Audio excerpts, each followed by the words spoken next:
Hola, ¿qué tal? Bienvenidos a una nueva edición de La City por Dentro en Mercado por Expertos.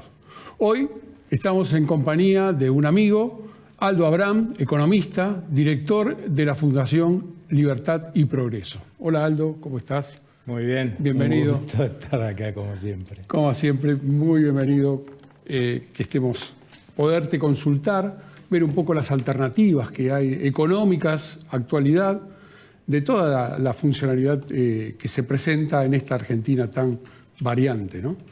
Así que, bueno, hay que corregir, así como una pregunta suave, vamos a empezar. ¿Hay que corregir el tema del cepo cambiario? ¿Puede haber un desdoblamiento de mercado? ¿Cómo ves esa condición? Los desdoblamientos cambiarios simplemente son un cepo menos peor. Sí. Con lo cual no resolviste nada, simplemente lo volviste menos dañino. Nosotros en la historia de la Argentina hemos tenido 22 cepos, este es el 23º, así que miren la capacidad de repetir macanas que tenemos en la Argentina. 21 de esos cepos se intentaron sostener en el tiempo, todos ellos quebraron al Banco Central, como lo tenemos absolutamente quebrado hoy. O sea, no hay ninguna novedad en lo que nos está pasando. Y todos ellos terminaron en tremendas crisis cambiarias y monetarias, 3 de ellos en las 3 hiperinflaciones que tuvimos, ¿no? Y es más, yo creo que si de este cepo nos demoramos demasiado en salirnos ordenadamente, vamos a ir a una hiperinflación, vamos a tener una salida desordenada del cepo. Es poco probable que esa salida se haga con este gobierno, porque no tienen este diagnóstico, pero es altamente esperable que se haga con un gobierno de la oposición, porque ambos candidatos, tanto Patricia Bullrich como Javier Milei, tienen claro que esto es así y que hay que hacer una salida inicial, que en las dos va a coincidir, que es como se salió del único cepo en el cual salimos ordenadamente, no sin costo, porque tuvo un costo salir del cepo de Cristina Fernández de Kirchner cuando asumió el gobierno de Cambiemos y decidió salir, tuvo costo, todos lo sabemos, pero un costo infinitamente menor que al de una crisis cambiaria y monetaria o al de una hiperinflación, que puede llegar a significar no solamente un empobrecimiento brutal, vos lo viviste, yo también, ¿no? Varias veces, de todos los argentinos, sino mandar a más del 70% de los argentinos abajo de la línea de la pobreza. O sea, contra eso hay que comparar, no contra esta fantasía de que esto se puede sostener. Y eso es claro, en ambos candidatos es claro, que evidentemente se va a salir primero una unificación cambiaria como se hizo en ese momento. Acto seguido se va a ir en el tiempo, eliminando todas las restricciones e imposiciones que además se hacen al cepo. En aquel momento también se hizo lentamente, acá va a llevar un poco más de tiempo porque será como mucho todo el año 2024 y menos también, porque este cepo que han armado este gobierno es kafkiano. La cantidad de regulaciones absurdas e imposiciones que tiene es monumental. Con lo cual, claro, todo eso va a llevar tiempo quitarlo, pero seguro que se va a salir a un esquema como ese en ambos casos. Después habrá que ver cómo sigue la historia según el candidato. Aldo, en esa característica que siempre tenemos que buscar alguna condición del fondo de la actualidad y toda esta problemática que vos estás haciendo comentarios respecto al mercado, la crisis es bastante profunda y es lo que más preocupa a la gente, ¿no? Inclusive hiciste mención vos al tema de los salarios, que una persona se empobreció a nivel importante y que realmente es una persona que está trabajando en la actividad, con tributación impositiva como corresponde, bajo relación de dependencia, y está por abajo de la línea de pobreza. O sea que eso es lo que más preocupa de cómo a la gente lo trauma, ¿no?, con respecto a esta alternativa. Sí, es lamentable, pero ya hemos llegado a un nivel de empobrecimiento en el conjunto de los argentinos que hoy tener trabajo no te garantiza no ser pobre. No. Y eso pasa por 2 motivos. Uno, porque el Banco Central, ¿no?, para financiar al gobierno, está continuamente, a diferencia de otros países, porque vos mirás los países alrededor y lo que vas a ver es que esos países tienen una inflación al año, usualmente, que es más baja que la que nosotros tenemos en un mes y a veces más baja que la mitad de lo que nosotros tenemos en un mes, ¿no? Entonces, El barrio está controlado.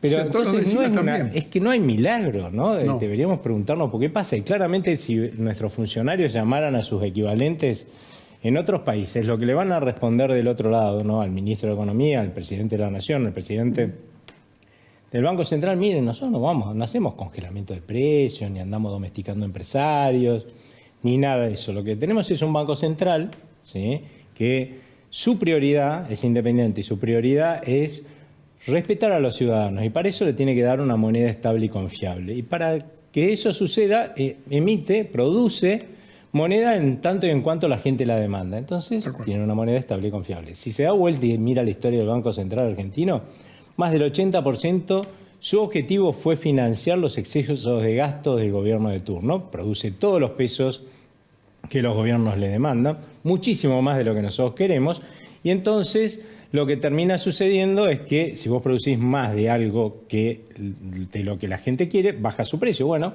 producís más moneda de lo que la gente quiere y baja el poder adquisitivo de la moneda. Es cierto, el gobierno va a gastar más, pero a vos te están sacando poder adquisitivo y vas a ser más pobre, ¿no es cierto? Claro. Después cuando quieras comprar algo, el señor te va a decir, mire, este algo vale lo mismo que antes. Esos pesos que usted me quiere dar vale mucho menos, me va a tener que dar más pesos. Esta historia de altísima inflación es uno de los factores que ha hecho que nos vayamos empobreciendo cada vez más los argentinos a lo largo del tiempo. Lo otro te lo explico con un ejemplo. Suponete que vos hace un montón de tiempo entraste a trabajar en una empresa nueva, te dieron a manejar una máquina espectacular, toda nuevita, última tecnología, producís un montón, entonces te van a poder pagar mucho. ¿Por qué? Porque justamente vos producís mucho.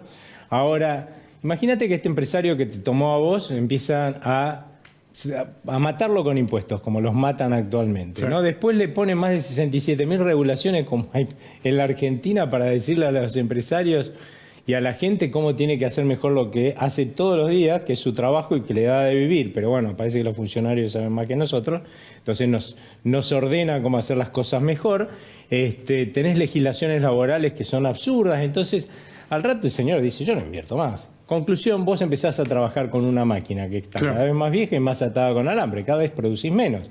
El empresario te va a poder pagar menos, porque no te puede pagar más de lo que vos producís, porque si hace eso, se quedan todos en la calle, el empresario sin empresa, vos y todos tus compañeros sin trabajo, o sea que te va a pagar menos, o sea que cada vez vas a ser más pobres. Ahí tenés los dos motivos por los cuales los argentinos, gracias al rumbo que hemos decidido seguir ya desde hace décadas, estamos con este problema de empobrecimiento cada vez mayor, ¿no? Claro, nos compromete prácticamente constantemente a esas condiciones laborales y que realmente, como vos decías, cuanto más dinero tiene toda la gente, todos van a bregar por el mismo producto que va a salir más caro.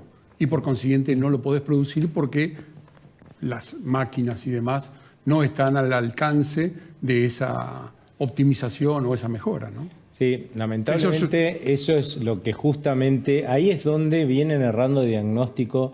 Incluso el ministro Sergio Massa, cuando asume con Gabriel Rubinstein, pensó, creo yo, en un diagnóstico equivocado, que iba a ser seguramente presidente, no sé si en 2023, pero en 2027, porque con un buen equipo económico, con solamente ordenar la parte fiscal, ordenar la parte monetaria, este país iba a crecer. Y la verdad es que los males que tiene la Argentina hoy son mucho más profundos.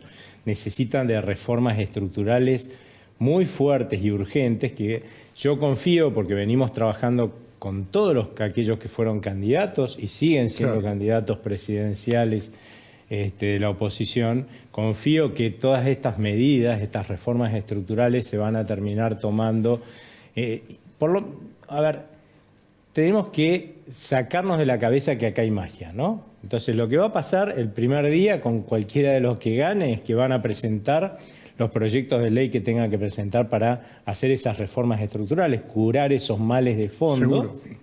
O en los casos en que no se necesite, por ejemplo, una ley, por ejemplo, es el caso de la reforma del Estado, anunciar cuál es el cronograma con el que se va a hacer. O sea, marcarle a la sociedad una hoja de ruta de lo que se va a hacer para que puedan ver qué vamos haciendo, viene a ser, ¿no? Ese es el programa, con sus diferencias, por supuesto, ¿no?, que tienen los candidatos hoy y sus equipos. Y yo creo que ese es el camino que hay que seguir, y en la medida que esas reformas estructurales se den, evidentemente, y se vayan haciendo, el país yo creo que los primeros meses igual van a ser duros, y eso es algo que también tiene que tener en cuenta la gente. Cuando vos en tu casa, ¿no? Cualquiera de los que nos está viendo, ¿sí? En su casa o en su trabajo, se manda una macana muy grande, no la resuelve con una varita mágica, y si no es un mentiroso, ¿sí? Claro. Si dice eso, es un mentiroso.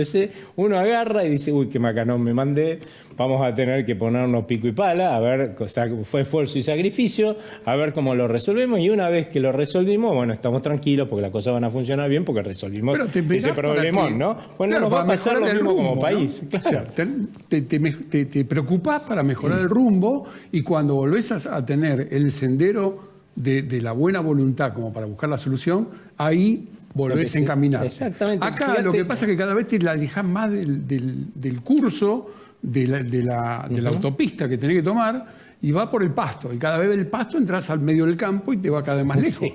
Después a los cactus y a te va cada vez peor, ¿no? Ahí ya está rodando. Sí, ahí ya está rodando. Que ese es un problema de los argentinos. Sí. Hemos sido tan irresponsables durante décadas. Nosotros, de hecho, estuvimos trabajando con todos los partidos de la oposición que entendían que algo distinto había que hacer. Pero esto distinto es para nosotros, porque es lo que han hecho todos los países que hoy miramos con envidia, hace décadas, hace 40, 50, claro. 60 años, ¿sí? Miramos con envidia por todas las oportunidades de progreso que le brindan a su gente y a donde se van nuestros chicos y nuestros emprendedores. Claro. Esos países hicieron eso hace 40, 50, 60 años según cada país, y hicieron un gran sacrificio en ese momento. No es que fue, uy, qué lindo, un paseo por el campo. No, hicieron un gran sacrificio y con eso lograron este rumbo que tienen hoy, ¿no? Nosotros decidimos que no vamos a hacer ese sacrificio y hemos hecho el peor de los sacrificios. Un país que se empobrece todo el tiempo no es el peor de los sacrificios. Las crisis que vivimos son los peores sacrificios sociales que se pueden hacer, y al final del día lo que tenés son los mismos problemas que no te dejan ser un país que genere oportunidades. ¿No sería bueno, ¿no?, que nos hagamos un poquito de introspección y digamos, yo creo que la gente lo está haciendo, porque más del 60% de la gente te lo está mostrando votó, un poco, ¿no? Cerca del 60% de la gente votó eso, ¿no? O sea que evidentemente se está dando cuenta la gente que no hay magia acá, que sí, vamos a tener que hacer un sacrificio pero ahora no para empobrecernos cada vez más, sino para cambiar el rumbo del país y tener todos, y sobre todo nuestros hijos, muchas más oportunidades de progreso, y poder convencerlos que eso que van a buscar afuera lo busquen acá adentro, porque esas posibilidades están. Seguro, y que bueno, esa alternativa no siempre estén pensando, ¿no? Para que el progreso lo tienen exclusivamente a través de Seiza. Sí. Teóricamente es buscar el apoyo para que la gente joven pueda tener su posibilidad, ¿no? O sea, tenemos grandes problemas, pero hay que ser confiado para poder salir en estas condiciones. Sí, pero hay que, de vuelta, primero tenemos que dejar de ser súbditos. Los argentinos somos súbditos, aceptamos que nuestros gobiernos hagan cualquier cosa.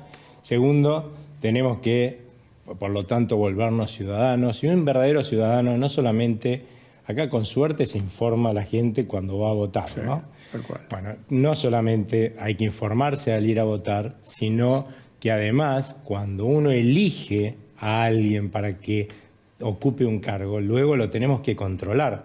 Tenemos que ver que cumpla con sus promesas y controlar que ese poder que le hemos dado a los ciudadanos, porque se lo hemos dado a nosotros, ¿sí?, no lo usen en contra de nuestros derechos, porque acá ya se ha impuesto una mala costumbre de usar el poder desde el Estado para violentar los derechos de los ciudadanos, simplemente porque ellos consideran que tienen la suma del poder público. Y no es así. Esto se supone que es una república, ¿no? Dame un ejemplo cercano, algo que pueda llegar a existir. Es lo que está pasando ahora. Lamentablemente el gobierno no tiene la facultad de imponerle a las provincias que le paguen un bono, un subsidio a sus empleados, porque este es un país federal según la Constitución, y el gobierno nacional no puede manejar el gasto de las provincias. Tampoco, porque no tienen plata, pueden imponerle una carga pública a los ciudadanos o a las empresas de decirte, bueno, vos de tu bolsillo tenés que subsidiar a tu empleado. Eso no puede hacerse. Claro, la carga pública tenés unas paritarias, ¿no? De por medio. Claro, tiene que abrir las paritarias, pero no puede imponerle cargas públicas a un gobierno. Eso solamente se puede hacer, está pautado en en la Constitución, pero eso se puede hacer en medio de una catástrofe o con una ley de emergencia que avale por ejemplo, con la pandemia pasó, ¿no? Hubo que pagarle a gente que no venía a trabajar a tu casa y vos le tenías que pagar. Bueno, pero estábamos con una pandemia, o sea, una catástrofe, con una ley de emergencia que habilitaba esto, pero hoy no existe nada de eso. ¿Desde cuándo con un DNU se puede imponer una carga pública? Claro. Y lo están pretendiendo hacer. Decir que hay gobernadores y hay gente que ya se está rebelando y diciéndole, miren muchachos, eso no se puede hacer. Pero es lo que deberíamos haber hecho siempre, porque una de las cosas que te responde, bueno, pues si ya se ha hecho otras veces sin estar estas condiciones. Y bueno, justamente es que debimos haber quejado, si nos hubiéramos quejado como corresponde en aquel momento, esto no se repite.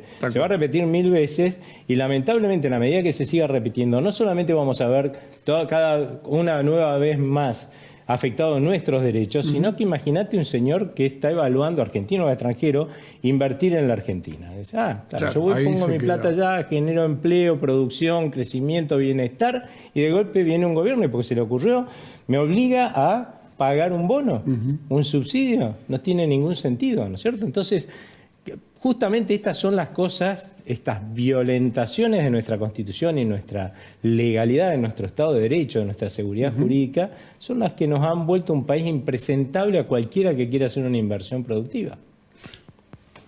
Tienes totalmente razón. La última que te hago, chiquita, porque ya no tenemos tiempo.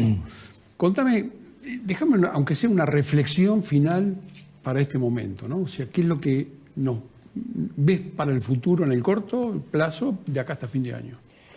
En el corto plazo la verdad es que va a ser muy duro, pero yo creo que la gente ya percibe que hay una esperanza, ¿no? Hay una esperanza que está en el cambio, que se vio confirmada, y eso es muy importante en las elecciones. Y es importante que se siga viendo confirmada en octubre y después si hay una segunda vuelta en noviembre, porque la gente está muy mal y eso es una realidad. Las empresas están todas agotadas, pero lo que hace que en este momento no estemos en un caos social, con una hiperinflación, como hemos estado en otros momentos en los cuales la gente se sintió así, es esto, tener una esperanza, ¿no? Y yo creo que esa esperanza existe, pero ojo, esa esperanza no se construye sola, no se construye sin esfuerzo, no se construye sin sacrificio, y lo tenemos que tener en cuenta. Si hacemos las cosas bien, yo creo que para mediados del año que viene, luego de una etapa dura, de inicio, de resolver problemas, vamos a estar recuperándonos, con nuestra economía recuperándose, la inflación bajando y con una perspectiva de poder tener un país normal. Desde ya, eso es lo que todos anhelamos. Así que, desde ya, Aldo, muchísimas gracias por acompañarme y te agradezco mucho que estés, y seguramente que te voy a estar llamando nuevamente como para terminar de redondear temas que siempre tengo ganas de escucharte. Muchas gracias. Gracias por todo. Es un gusto estar acá. Muchísimas gracias. A todos ustedes, bueno, los esperamos la próxima semana aquí en La City por Dentro, en Mercado por Expertos. Chao, gracias.